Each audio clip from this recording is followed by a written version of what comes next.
Welcome back, everyone. Derch here, and today I wanted to talk about the balance of nostalgia in Borderlands 4.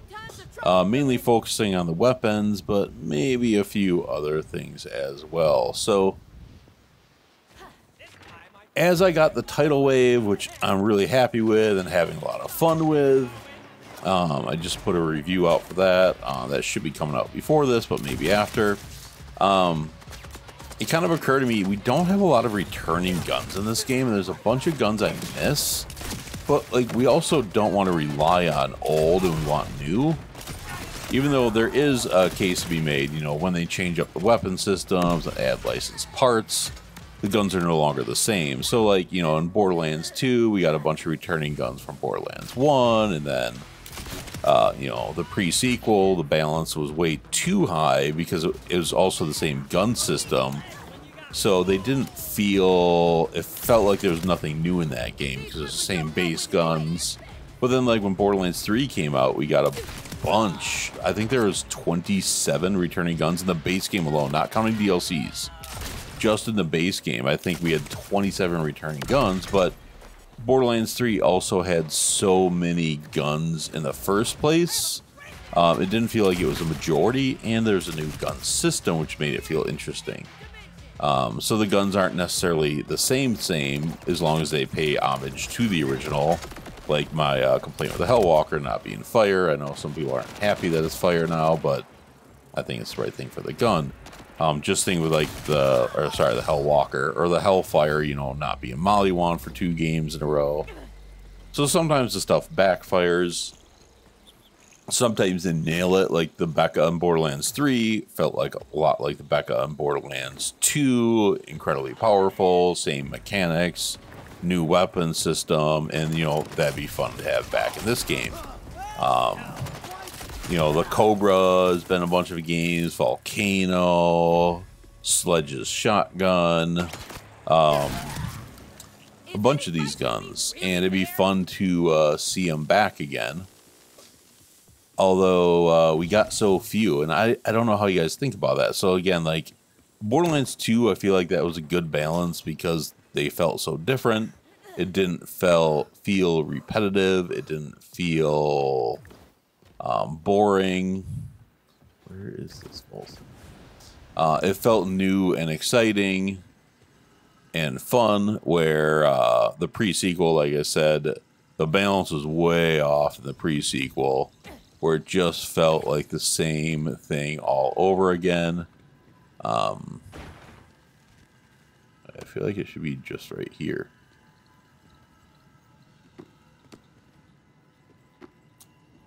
Yeah, so the pre-sequel, it felt like the same thing all over again, and it wasn't fun and exciting. It was just same old, same old. And Borderlands 3 really fixed that, the returning weapons. Some of them felt a little odd, like the Sandhawk going to a sniper instead of an SMG, but it still kind of like at least had the same feel and look to it. Whereas the,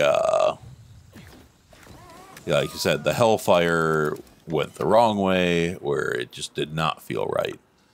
And these are tough things to do. So in this game, I think we only got 7. So like the wave here was really good. I think the Hellfire is now, or Hellwalker is feeling better. The Hellfire is not good, but there's not a ton of guns back. We got the Plasma Coil, Katagawa's Revenge. So there are some, but there are not a ton. And I don't know, I miss a lot of them. I really wish. There's so many guns. Obviously the Becca. Hopefully the Becca comes back as a Pearl. I'll shut up about the Becca now. Oh, sweet. Rift. But yeah, there's so many guns. The Maggie, the Unforgiven, which also could come back as a Pearl, and some of these can come back as that. But there's so many guns I wish we had and we don't, and I really miss them. And I don't know, what are the guns you guys want to see back? Did they get the balance right on the guns? You know, leave that in the comments. And then besides just the guns, there's like just nostalgia of Easter eggs we like to see. There can be nostalgia of characters coming back, and that's another weird balance that, you know, in previous Borderlands games, you know, we always had a lot of the same returning cast, and in this one, we got very little of it. So, if you guys haven't completed the story and characters showing up is going to be a spoiler to you, skip the rest of this video, because the rest of this video I'm going to talk about returning characters, and if that's going to offend you or worry you, or, you know, ruin the story for you, yeah, please skip ahead. 1, 2, 3, you've been warned. So, in this game, we don't get so many of our favorites back. Obviously, like, Scooter's gone, but, you know, we don't see Zed or Ned or Ted or any of them. You don't have Marcus. You don't have Tannis. There's just so many characters that are missing that, you know, we've grown to love or tolerate. You know, no Hammerlock or Wainwright. Other than Lilith, none of the original, so no Mordecai or Brick. Which is also sad. Weird. No Mordecai or Brick, who, Borderlands 2, there's like nobody.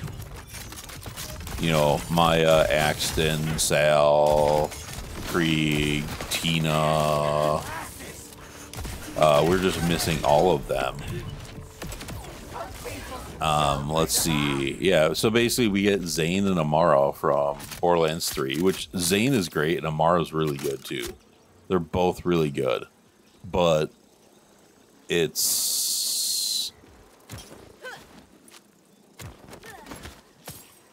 not the same. Like, it's just, I don't know, it felt lacking.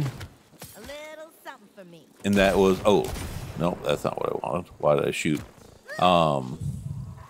Yeah, it just felt a little bit lacking, and the new characters just didn't grab me as much. And that balance also just seemed off. I know it's like we can't just have the same game over and over again and the same characters, but we can have something new, or some like nostalgia that works and fits. And it felt weird that so few characters were looking for Lilith too, especially like the ones that have been with her since the beginning.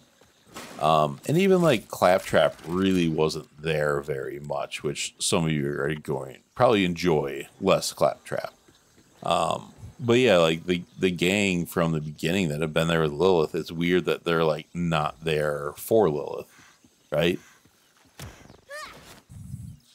Like you think, yeah, especially like Mordecai and Brick, like you think they would be there. I get like the cast is like growing every game. Oh, no, that's not a fish. You know, the cast grows every game, so like not everything can be,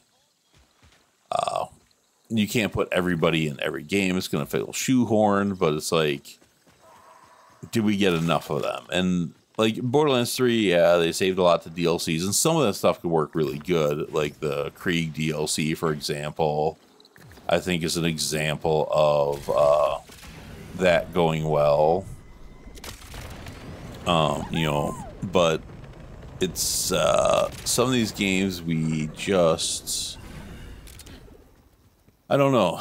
It seems, where's this guy?